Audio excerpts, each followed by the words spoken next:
लेकिन मैं सिद्धार्थ अब आपके पास आना चाहती हूँ कि मैं ये देख रही हूँ कि अदानी के स्टेक सिर्फ पोर्ट्स तक लिमिटेड नहीं है।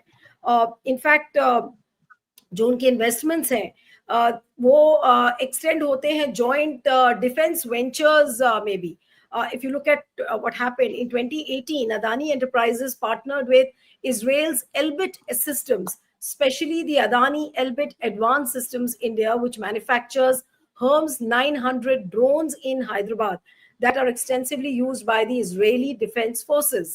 तो इसका मतलब ये है कि सिर्फ पोर्ट्स तक लिमिटेड नहीं है, बल्कि डिफेंस इंफ्रास्ट्रक्चर में भी उनका काफी स्टेक लग रहा है। तो आपको क्या लग रहा है कि क्या ये जो ईरान और इजराइल का जो ये युद्ध है, ये क्या अदानी को बर्बाद भी कर सकता है, और इसीलिए प्रधानमंत्री मोदी की मजबूरी है, वो ना चाहते हुए भी वो इजराइल का ही साथ देंगे बिकॉज ऑफ अदानी? जी सर।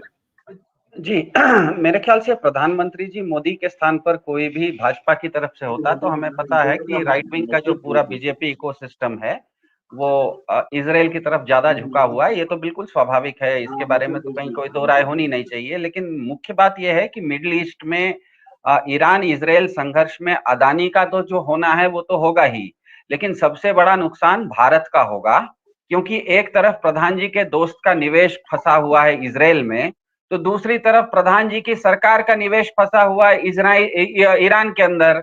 क्योंकि एक मुहावरा है, दो पाटन के बीच में साबुत बचा न कोई, गेहूं के साथ खून भी तो पीसी जाता है।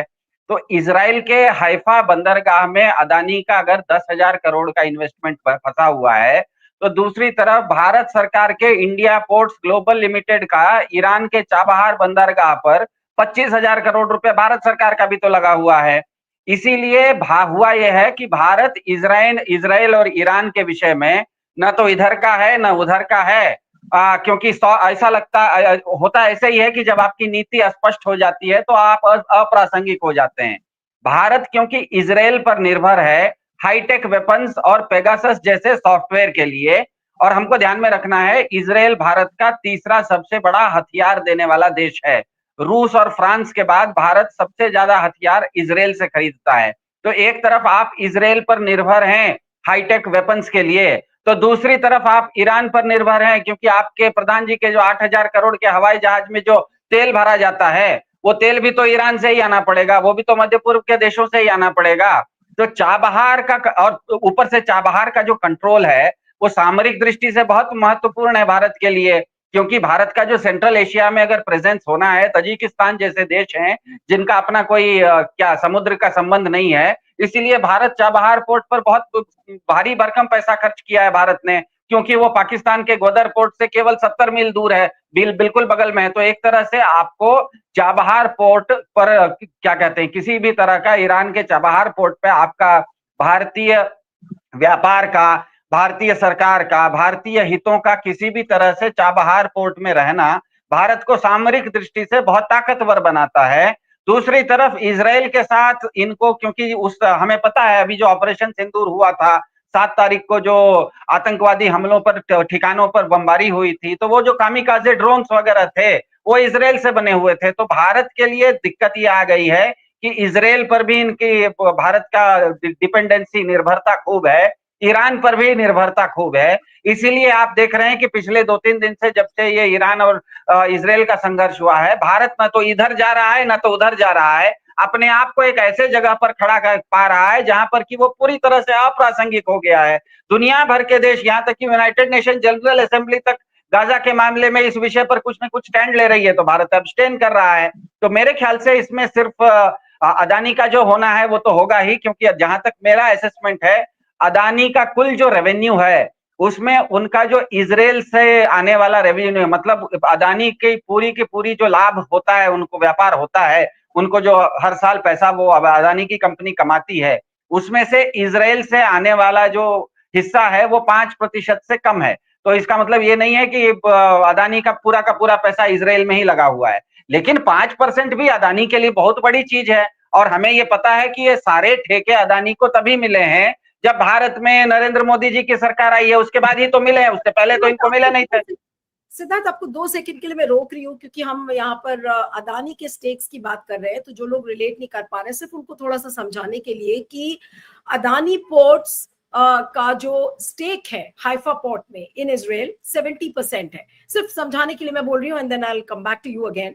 और हाइफा पोर्ट को उन्होंने कब अक्वायर किया था अदानी ने? 2023 for $1.2 billion in partnership with Israel's company Gadot group. ये उनकी डील हुई थी। अब ये जो पोर्ट है, ये दर्शकों को समझाने के लिए कि ये पोर्ट बहुत क्रिटिकल है इजरायली इंपोर्ट्स और एक्सपोर्ट्स के लिए। और इसका अगर आप लोकेशन देखें तो ये नॉर्दर्न इजराइल में पड़ता है। नॉर्दर्न इजराइल वो एरिया है जो कि कॉन्फ्लिक्ट जोन से फिलहाल थोड़ा दूर है। लेकिन Haifa port it contributes 3% to Adani ports total annual cargo volume, यानी कि ये बहुत बड़ा कंट्रीब्यूशन है। 3% छोटा नंबर है, लेकिन अदानी के लिए हाइफा पोर्ट का जो कंट्रीब्यूशन है वो 3% है in terms of the business volume. और ये एक बहुत ही इंपॉर्टेंट स्ट्रैटेजिकल एसेट, जिसको स्ट्रैटेजिक एसेट आप जिसको कहते हैं, ये वो है। उसके अलावा डिफेंस और वेपन्स मैन्युफैक्चरिंग में भी अदानी ने एंटर किया था, जो कि मैंने ऑलरेडी अभी आपको बताया, एल्बिट सिस्टम्स, और जिसमें कि ड्रोन्स और तमाम चीजें वो बना रहे हैं। उसके अलावा भी कुछ प्रोजेक्ट्स हैं जिसमें कि जैसे कि semiconductors, agriculture of commercial semiconductors and other defense related collaborations। तो ये कुछ थोड़ा बहुत नहीं है, लेकिन ये $multi-billion का स्टेक है जहां पर हम बात कर रहे हैं। और इसलिए बार बार मैं इस चीज को बता रही हूं कि अदानी ही वो सेंट्रल फोकस है, जिसकी वजह से मोदी जी अगर नेतन्याहू के आगे घुटने नहीं टेकेंगे तो अदानी बर्बाद हो जाएंगे। जी Siddharth, I just wanted to put that little thing in perspective. हाँ, आपने जो कहा उसमें एक आध और एडिशन है, जैसे एग्रीकल्चर में भी अदानी का इजराइल में कुछ इन्वेस्टमेंट है। तो अदानी का जो इजराइल में इन्वेस्टमेंट है वो मल्टीफेसेटेड है, मतलब काफी सारे अलग अलग क्षेत्रों में है। और सबसे बड़ी बात यह है कि कल ईरान ने हाइफा पोर्ट पर, हाइफा बंदरगाह पर मिसाइल का हमला भी किया है। इसका मतलब है कि अदानी की संपत्ति का नाश भी हुआ है, संपत्ति की हानि भी हुई है। ऐसे में बिल्कुल स्वाभाविक है, क्योंकि ये सारे के सारे जितने भी ये क्या कहते हैं ठेके हैं इजराइल में, अदानी को जो भी ठेके मिले हैं वो नरेंद्र मोदी सरकार के आने के बाद ही मिले हैं, उससे पहले तो उनका कोई ठेका नहीं था। तो इसका मतलब ही है कि एक तरफ भारत के प्रधान जी का दोस्त का पैसा फंसा हुआ है इजराइल में, बिल्कुल स्पष्ट है, इसीलिए वो उनका विरोध नहीं कर सकते। दूसरी तरफ समस्या ये है कि एक बहुत बड़ी विसंगति है, बहुत बड़ा विरोधाभास है कि भारत सरकार का पैसा फंसा हुआ है ईरान के चाबहार पोर्ट में। गवर्नमेंट ऑफ इंडिया की एक बॉडी है, इंडिया पोर्ट्स ग्लोबल लिमिटेड, इसका 25,000 करोड़ रुपया चाबहार पोर्ट में लगा हुआ है, जो कि ईरान में है। इसीलिए मेरा मानना है कि भारत के प्रधानमंत्री जी एक गेहूं के साथ घुन भी पिसने वाली स्थिति में है।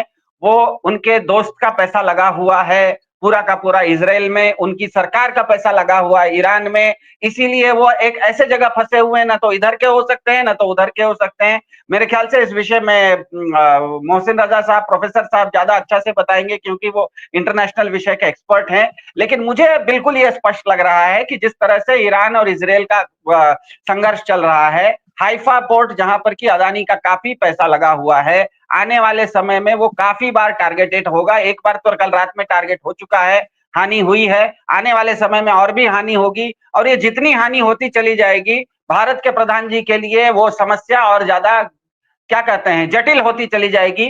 वो ना तो इस विषय में कुछ बोल पाएंगे और ना तो वो चुप रह पाएंगे। वो एक ऐसी स्थिति में पहुंच जाएंगे जहां पर कि कहते हैं ना, हलक में कोई चीज अटक गई है, ना तो बोलते बनता है ना तो चुप रहते बनता है, ऐसी स्थिति आने वाली है।